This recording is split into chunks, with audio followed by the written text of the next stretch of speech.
बढ़ेंगे आगे। अगली बड़ी खबर कांकेर से, जहां माड़ इलाके में 2 दिनों से जारी है मुठभेड़, जो कि अब खत्म हो गई। बताते चले कि जवानों ने 5 नक्सलियों को मार गिराया है। घटनास्थल से 6 हथियार भी बरामद किए गए। नक्सलियों पर 40 लाख रुपए का था इनाम।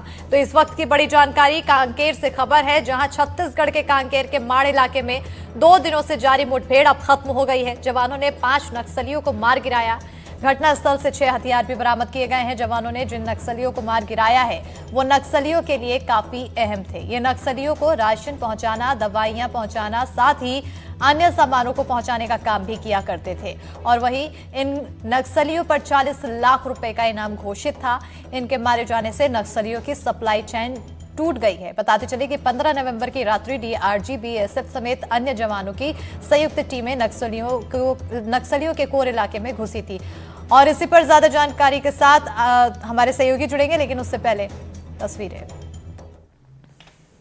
ये 5 जो माओवादी मारे गए हैं, ये प्रथम दृष्टया दंडकारण्य की सप्लाई टीम के सदस्य हैं, जिसमें डीवीसीएम वनजा और 4 लोग हैं।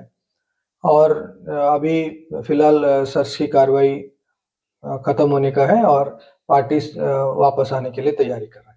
हाँ, 5 लोग एक ही टीम में खत्म हो जाते हैं तो निश्चित रूप से एक बड़ी प्रभाव पड़ेगा।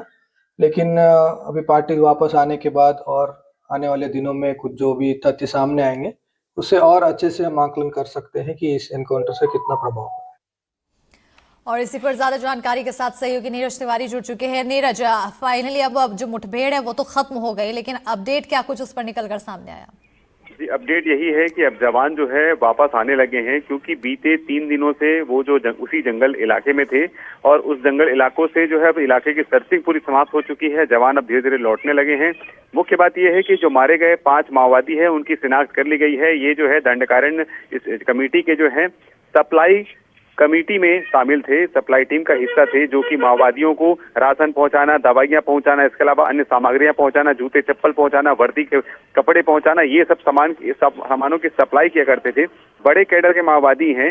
जो इनकी शिनाख्ती हुई है, शिनाख्ती में यही साफ बात निकलकर सामने आई है कि ये माओवादियों पर लाखों रुपए का इनाम घोषित था और इन माओवादियों को जो है कल ढेर कर दिया गया है। सबसे बड़ी बात ये निकलकर सामने आई देर शाम को कि जो नारायणपुर की जो टीम थी, जब इस पूरे ऑपरेशन को लॉन्च किया गया तो नारायणपुर की टीम, दंतेवाड़ा की टीम, महाराष्ट्र के सीमावर्ती इलाके की टीम और कांकेर की टीम की संयुक्त पार्टी यहां से रवाना हुई थी। लेकिन जब आज पार्टी जब वापस नारायणपुर लौट रही थी, इसी दौरान जो है नारायणपुर की पार्टी को निशाना बनाने के लिए माओवादियों ने 2 बम प्लांट कर रखा था। उन दोनों आईडी बम को जो है फिलहाल जवानों ने जो है बीडीएस टीम की मदद से निकालकर उसे डिफ्यूज कर दिया है, अन्यथा एक बड़ी घटना हो सकती थी। नक्सली अपने मंसूबे पर कामयाब हो सकते थे। बिल्कुल नीरज, क्योंकि बताया जा रहा है कि अब सप्लाई चेन पर काफी ज्यादा असर पड़ा हुआ है, तो इससे क्या माना जाए कि अब कितनी परेशानी आने वाले समय में नक्सलियों के लिए और पैदा हो सकती है?